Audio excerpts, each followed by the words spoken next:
hello everyone तुम LTR exam जी important update अच्छी जनाऊँ तो जो आर्ट्स आड़िया पिला पोस्टपोन हो तो सेटा तुम जे नोटिफिकेशन देखी से भलसे बुझीपर तो सिलेबस मैटर किसी प्रोब्लेम अच्छे सिलेबस मैटर मीन्स आर्ट्स जो सिलेबस अच्छे सेटा तो पूर्व भी प्रीवियस भी सिलेबसटा थिला जमीका आरएसटी थिला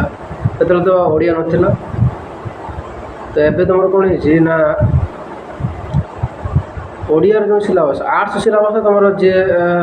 ऑनर्स रखू पास रखू बहुत गुड़े मैक्सिमम समस्त पकड़ संस्कृत हो ओडिया हो हिस्ट्री हो जियोग्राफी हो समस्त पकड़ तो एमती भी किसी अच्छी जिनस जे कि ओडिया पिलांकर अच्छी से कौन कहते ना कि कौन पास तो ओडिया 200 मार्क तो मिनिमम रही जाए पाखापाखि बहुत आर्ट्स पिलांकर रही जोटा कि सी भी एलिजिबल जहाँफल तुम जो वैकेंसी थिला देख वैकेंसी तुम थिला पाखापाखि टोटाली थिला 1984 बुझल 1984 वैकेंसी टोटाली वैकेंसी आगुरी आसला केवल आर्ट्स आसला तो आपको कौन करते 1984 जो टोटाली आर्ट्स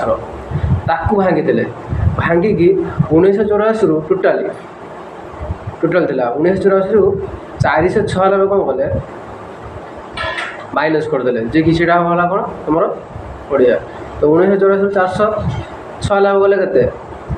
1488 1488 जो सहीटा तुम आउ रहा कौन आर्ट्स वैकेंसी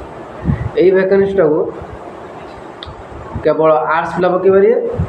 सेमती किसी रूल्स रेगुलेशन तो अवश्य नोटिफिकेशन नाला आ जो रेस्ट थिला केते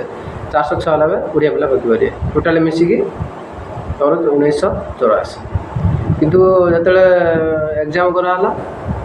तो जहाँ 200 मार्क पाखापाखि पास कि ऑनर्स रोचे ओडिया तो से ओडिया पकेले प्लस आर्ट्स पकेले जहाँफल डबल पिला क्वालिफाई हेले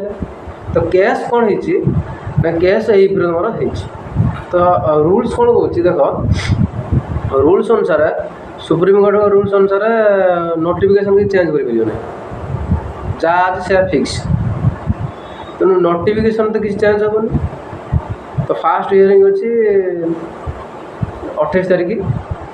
जुलाई 28 तारीख अच्छी फास्ट हियरिंग तो सबुआड़े एमती केस चलती तुम एसएसपी केस हो एसएसपी